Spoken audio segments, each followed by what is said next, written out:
Hello Marvin 啊，咁呢條片咧會同大家咧分享星期三嘅心水嘅。咁另外咧，大家都有睇到個標題啦，就係騎師嘅編制咧始終咧弱點啊唔肯改，終於咧又出事啦。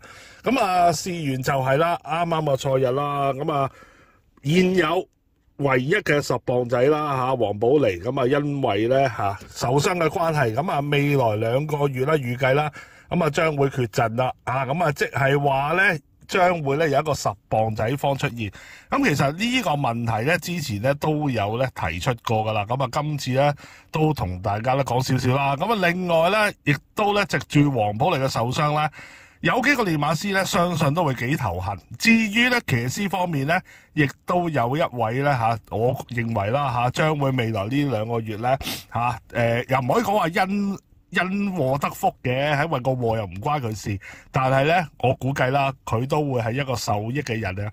咁邊位騎師咧就係呢個黃志雲啦。點解會咁講咧？陣間都會同大家講下。咁當然啦，最重要梗係會同大家講星期三嘅心水啦。咁所以咧，大家記住咧要睇晒成條片啦。咁我 Marvin 咧而家嘅片咧會喺呢個頻道咧嗰度上片嘅，咁所以咧希望得到大家多多支持記住訂閱撳埋個鐘仔咁支持我方法亦都好簡單嘅啫，睇多啲我嘅片俾個 like 留言同埋分享埋俾呢個朋友，咁對於我 Marvin 嚟講咧就係最大嘅鼓勵啦。咁另外咧我都有一個頻道嘅之前咧係用緊嘅Marvin 大戶專線，咁大家咧記住咧訂閱埋佢，我都會咧喺一定嘅時間咧都會有更新嘅喺嗰邊。咁所以咧，大家記住2個頻道咧都多多支持啦。好啦，咁黃寶妮啦，咁真係唔好彩啦因為咧佢近期咧都唔即係個成績咧都唔差嘅咁而家咧亦都已經有6場頭馬喺手啦。咁啱啱個星期日就係呢個第5場咁策騎呢個家傳之寶咁俾隻馬咧拋咗落嚟，咁結果咧就搞到咧右腳嘅腳脛骨咧就骨裂，咁預計咧就將會缺陣2個月咁喺呢度啦，咁希望黃寶妮啦，咁快啲好翻，重回呢個賽場啦喺呢個時候多多休息啦。咁佢嘅受傷亦都咧搞到啦即係練馬師用人方面啦，都係真係陣腳大亂啦。因為咧呢一個問題其實咧早前都有講過噶啦，就係咧而家香港只係得一個騎師咧係受讓10磅嘅啫。咁好啦，咁而家缺陣啦，咁其實有唔少嘅馬係真係需要咧用到呢啲騎師噶嘛。你唔係話以前咁可能有2個甚至3個嘅見習生咁樣，好啦，一個停賽又好或者受傷又好，咁起碼都仲有得揀擇啊。而家連揀嘅機會都冇，咁我相信咧對於某啲練馬師嚟講咧，其實都幾頭痕。咁亦都咧對於即係成個賽事嚟講啦，我始終覺得咧係一個唔好嘅現象嚟嘅。點解咧？因為咧其實你賽馬會啦，佢自己本身都有一啲學員啦喺海外嗰度訓練緊，即係未來嘅見習生啦。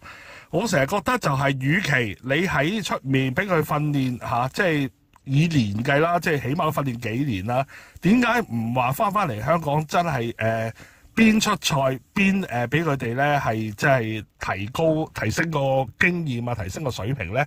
有乜好過喺實質嘅賽事嗰度去即係磨練啦？係咪先？咁我覺得其實呢一樣嘢真係馬會唔知點解到而家都係唔肯改啦？係咪怕真係話捧咗個見習生出嚟，可能玩得2-3年，當佢啦即係升咗格之後啦，冇咁嘅榜受養啦？跟住就畢業等於失業咁樣咧，我唔知佢哋嘅諗法係點啦或者係點解要啲明明有啲見習生啦喺出面啲成績都唔錯，即係遲都唔召翻嚟香港咧即係出賽咧，咁我呢一樣都真係百思不得其解嘅。嗱，咁而家咧情況就出現咗啦唯一嘅10磅仔受傷冇得出賽，個個都冇得用啦。你可以講係公平嘅，係咪？因為過期先冇得用，咪過練馬先冇得用。但係你對於佢哋嘅部署嚟講，其實真係喺呢個時候真係拗晒頭，都唔知點好。即係睇翻啦，好似黃寶妮咁，其實咧有幾個練馬師咧都幾重用佢嘅。首推就文家良啦，文家良啊成日俾馬佢跑嘅。咁另外仲有伍鵬志啦，同埋大衛希斯啦，基本上咧都好支持黃寶利嘅嚇，成日都會起用佢嘅。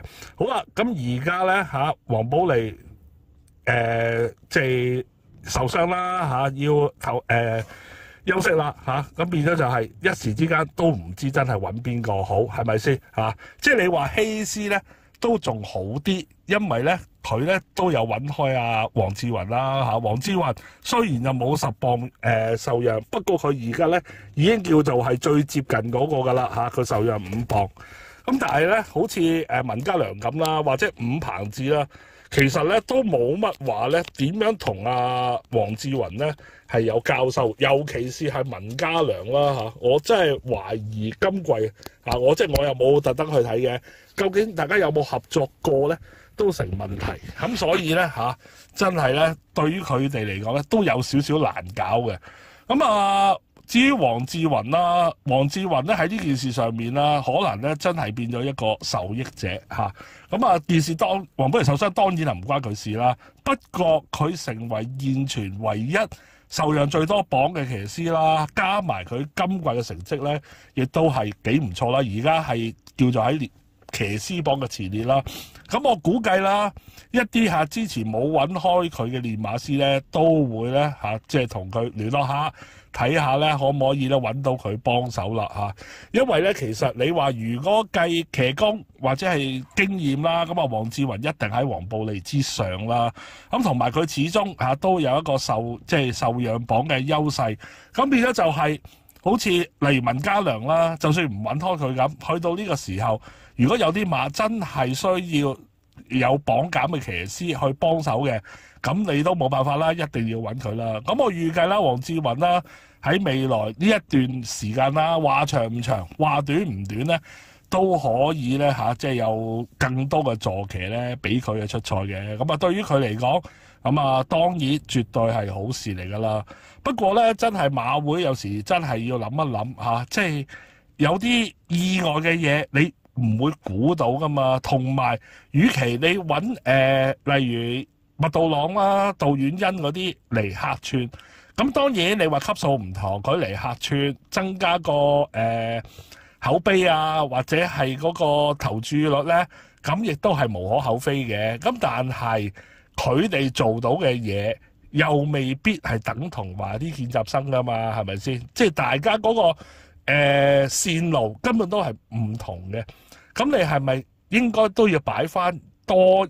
冇話多好多啦，多一個見習生啦，係嘛？即係佢哋自己本身可以競爭，又可以俾練馬師有多啲嘅靈活性，係嘛？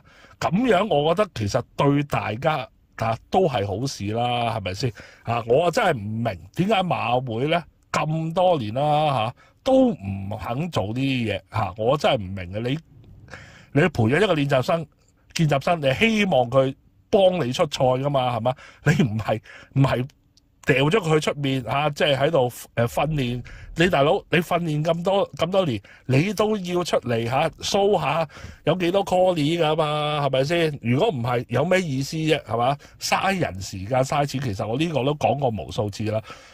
結果今次咧終於咧又搞到係有問題出現啦睇下黃志雲會唔會如我所料啦，能夠更多嘅坐騎俾佢可以出賽啦。咁黃寶利都冇辦法啦今次真係有啲唔好彩，亦都希望佢早日康復啦，盡快咧翻嚟啦。咁我相信啦，好多練馬師，尤其是文家良啦都好希望咧佢快啲咧翻嚟嘅好啦，呢度講到咁多先啦。